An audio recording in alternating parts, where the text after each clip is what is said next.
Hello everybody, welcome back to HardReset.Info channel. In today's video, I'll show you how to fix touchscreen lag and unresponsiveness on your Honor 600 Lite 5G.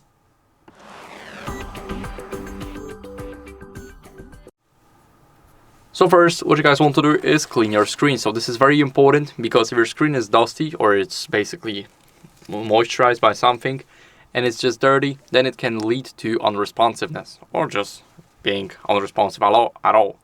So we need to clean the screen. I've got the microfiber cloth right here. Now we don't need to apply anything on the screens because we are using the microfiber cloth. It's getting rid of everything, and of course the fingerprints are also gone.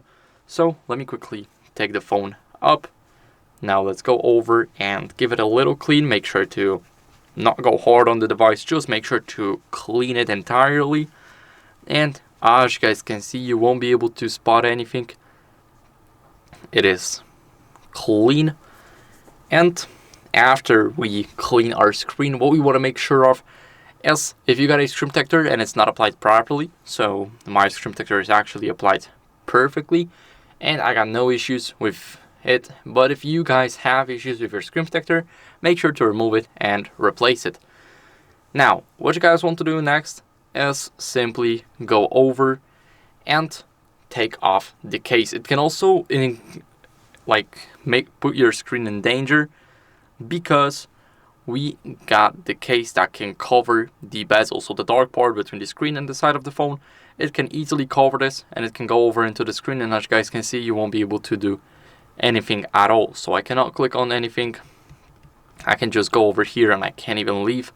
So this is what can happen if you got a wrong case made out of a bad dummy phone or anything.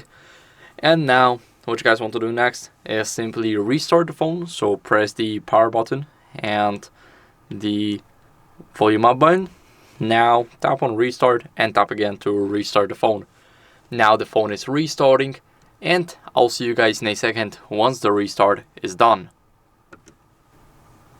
Now, after the restart, as a last resort, what you guys can do is go over and simply update your software. So we're going to go over into the settings.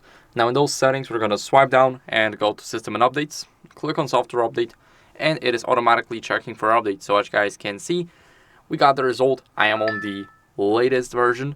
And if you guys are not, then I recommend you updating it. It's very important to get rid of any old glitches on your device.